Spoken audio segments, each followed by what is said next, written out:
Alrighty, are you guys ready to rumble? Yeah. How's it, everyone? My name is Madi. I'm joined today by some of my colleagues here at Trulife, and by Michael, professional psychologist. What is your qualification?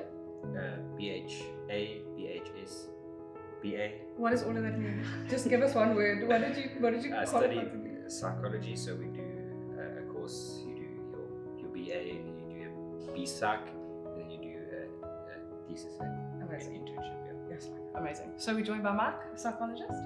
On my left here, we've got Tyla and Tristan. Tyla heads up content creation. Close enough. I head up communication. Tyla's going to share a little bit about her story, and I'll address the topic in a moment. And on her left, we've got Tristan. She is one of our production managers. You probably would have seen her out at schools quite a bit. And is around and seeing kids on the ground day to day. And then on the far left over here, we've got Fuzile. He also works in Trulife. Is not really out much, but he's a powerhouse behind the scenes.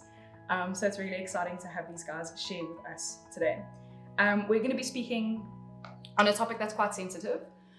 And I know that all of us in our own kind of unique way are very passionate about this issue. But September is Suicide Prevention and Awareness Month. And from the 11th to the 16th is Suicide Prevention and Awareness Week. So to honor that, we really wanted to do something different this year, where we kind of tackle not just the surface level issues or the end outcome, which is suicide and people getting to the point where they want to take their life. We are going to be speaking about that, but what's also so important is to carry that tension of speaking about the people who experience it, and who have to live life beyond that point when they lose someone, and also speaking about the root issues, like going into the mental health and a little bit of the psychology behind this issue. So we really hope that it empowers you today, that it encourages you, and that it inspires you. It's going to be super organic. We might make some mistakes here and there. It might, get a little bit emotional. Whatever the case is, we want this to be a very comfortable conversation that whoever is watching this can enjoy, and also just feel like you can relate and that you can feel safe as you speak. So one thing I actually wanted to prime with before I ask Fuzile the first question is this. There's a stigma or there's an idea that suicide happens to like an emo little teenager in America or whatever the case is. And it's so romanticized in TV shows and things like that. 13 Reasons Why. It's very intense. And sometimes like self-harm and depression and poor mental health can be romanticized. And the thing is, especially in South Africa, we all know that it happens to everyone, every race group, every culture group, every age gap, generation, upbringing, walk of life. It happens to everyone. But one issue that's quite prevalent is that it's not really spoken about very freely among any of the culture groups. Maybe you can add on that a bit later. I don't know what your insights would be. So it can happen to anyone. No one wakes up thinking that they want to be suicidal. Obviously, there's a process. And we want to speak about that to empower you guys more. So Fuzile, I want to start off by asking you to share a little bit about your story and highlight perhaps any key events or beliefs that led yourself into that tough season of your life where you were battling with your mental health. Am I correct in saying you have suffered with depression? Yeah. Yes. If you're comfortable to share a little bit about your story. Well, with me, I'd say I always felt like I was a mistake or a burden. So, my dad denied the pregnancy. So even before I was born, I already was an issue. And then after I was born, he still didn't want anything to do with me in a way. Sure. I was like, this is my son, but I still don't want to do anything with him. So yeah, it went on and on until I grew up. And I tried making amends with him, but still it wasn't helpful. It was a one-sided relationship. So I do the phoning and do all those things. And it's not only that, obviously, even in the family, I feel like I was the problem child. I mean, it happens. But I did feel like no one wanted to put up with me, My paternal granny raised me, and my maternal and my mom as well. So they were just passing me around. So it got to a point where I felt like whenever I made a mistake, people just chase me out to kick me out, Sure. So I was like, okay, instead of being a burden or anything, let me just get rid of myself. So obviously when you feel like you're an issue or you see a problem, you try to get rid of it. So with me too, I was like, okay, so I think I am the issue. And I don't blame them for treating me the way that they are. So I'd rather just, get rid of myself. And funny enough, the first time I thought and attempted to commit suicide was when I was 7 years old. I was in grade 2. The thought. And it's crazy. It did stop, but the older I grew, it just got worse. Yeah. Sheepers, my dude. I didn't know that. That's yeah. Thank you for sharing. Yeah, I know it's difficult. But yeah, I'm gonna say this time and time again. I think it's really gonna set some people free to speak and to go and get help. So thank you so much for that. I want to jump onto now the next question off of the back of Fuzile's story. So Michael, my question to you, kind of based off of what you've heard and picked up from Fuzile, is this. As a professional, you obviously are counseling people daily with their issues, with their pains, with their burdens and things like that.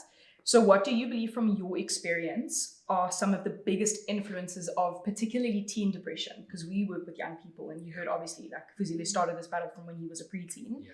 What are some of the biggest influences of teen depression and suicide in this day and age, do you believe?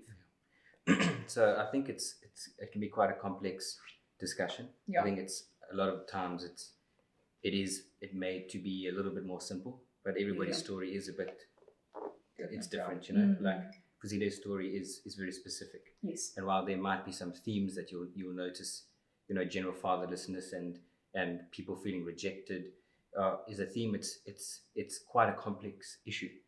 Some of the things I like to pay attention to first is recognizing, whether it's more of an endogenous kind of just a state of discontent. What does endogenous mean? I was about to ask the same thing. What does endogenous mean? It doesn't have like an obvious cause. It's just sort of it's happening, but you don't really know. Like why. ambiguous. Or androgynous. No, definitely not androgynous. So you get that, and then you'll get the more obvious causes. Yeah. Like loss of a relationship or loss of a loved one, and depression lasts for different spans. Yeah. But I think first and foremost, we've got to look at family history, just like other mental disorders or clinical disorders. You're going to have genetic. Sure, yeah, we forget that, yeah. Yeah, genetic propensity towards things. But then you also have another thing, which I think is something that does get overlooked. It's starting to get a bit of attention these days, which is the intergenerational transference of destructive belief systems. Yeah. And just destructive patterns of thought. Yes. Like inherited trauma, essentially. Inherited traumas, and also just if you are in an environment where there's a lot of negativity all the time towards things, you're going to absorb that way of thinking. When you're a kid, you're downloading the world. You're downloading your software. So if your software is full of negativity and criticism, and if you've got a parent who's always criticizing how they look, you're going to grow up that same way. Sure. Which is something that I think is quite important to pay attention to. The other one is your more environmental factors. So things like neglect. Fuzile was talking about this now: neglect, rejection, abuse, grief and loss. Yes. Yeah.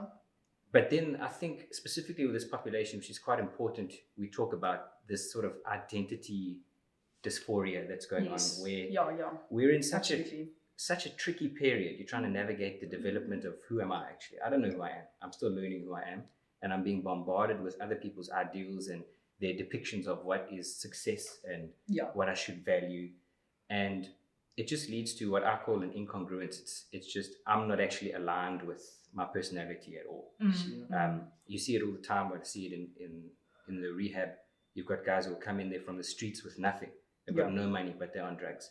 Guys who come in there, multi-million rand enterprises. They've got all the money in the world on drugs because they've got what they thought they wanted, but it isn't what they actually wanted.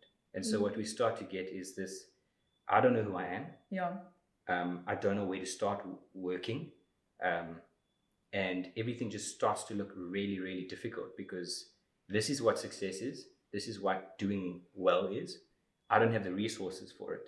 And so I start to reject. I start to feel like I can't actually make the changes, make the growth. And so we just start to go down this rabbit hole.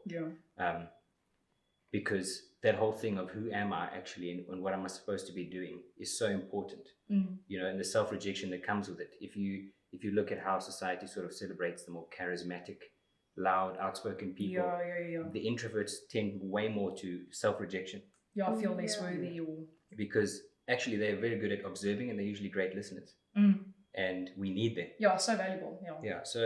So those kinds of ideals, I think at that age when your identity is so fragile and still being formed, this over access to ideals that are coming from around the world that don't represent reality is quite difficult. And the last thing is just, we live in a really performance-oriented society. So we look at achievement as opposed to like the process. Kids get a well done when they get something right, not when they failed and tried again. That's so good. Sure. So I think those are some of the more relevant ones. Incredible. Sure. Thank you so much for that. Very comprehensive. I love that so much.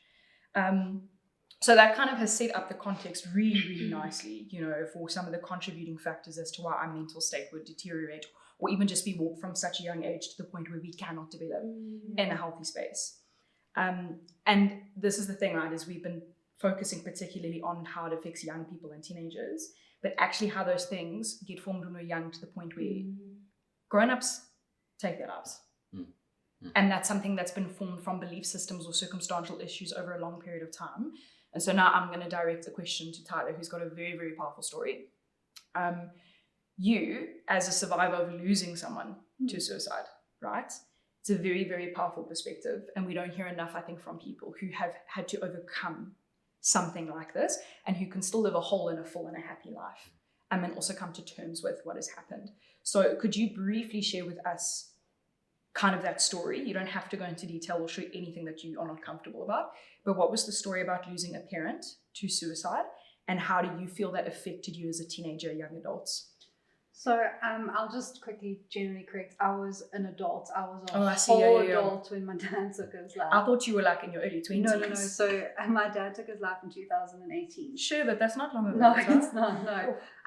So my dad was always like a real like rock and morally upright and stuff, but he also came from the generation of men that went through what's it called, the national service, where they had to go to the wars and the border, the border in Angola and whatever during the uprising and during the struggle.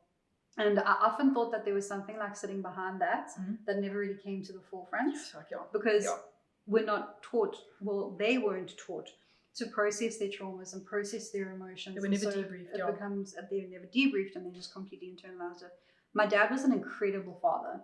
He provided. He was there at every single horse riding show I ever went to. He was there at every single school play. My dad was and they had, my mom and dad had an incredibly happy social life, and everything was fine. It was the strangest thing because, my mom passed away in 2009, and I watched him deteriorate over 10 years. And he was drinking a lot, and again, it's that unprocessed trauma. But when people ask, like, people are so scared to like say anything, like, oh, my dad killed himself, and I'm like, no, my dad died of depression. That's what happened. My dad lost his life and lost the struggle. We don't ever turn around as somebody whose parents has died of cancer or whatever. We don't whisper it behind hands and whatever. My dad was an incredible human being. He was in a roaring amount of pain. And he had never been taught how to deal with that pain, how to process it, how to deal with his traumas. And that meant that as a result, there was suicide. It's such a good perspective, Tom. If I could just add to that quickly, this lady that spoke a while ago on her husband had taken his life, and what she shared changed the way I viewed suicide, probably forever, because she says there's an issue with the statement, they committed suicide. They took their life. It's a crime, It makes it sound like it's a choice, and it's not. She said, my husband did not want to die. He did not take his life. He died by suicide. And so that's how she encourages people to refer to it. Instead of saying they committed suicide, no, he died by suicide. It wasn't a choice. It wasn't an active decision. Like you're saying, they lost the fight. It's actually that point where you're like, I'm so desperate for relief from this state of living that death is the next viable option. This was the thing, like in the aftermath of his death, like people were like, oh, you must be so angry at him, and they expected all these like incredible negative emotions from me, and it actually put me on the defensive because I felt the need to protect my father's memory. I felt the need to protect the sanctity of how he was viewed in society. And I was just like, no, actually, my dad went against everything that is natural to a human being because he was in so much pain. All I can think of is how much my father was in roaring pain, and I didn't know anything about it. And I felt guilty not because of that, but because he was in so much pain and I had no idea. Yes. That's amazing.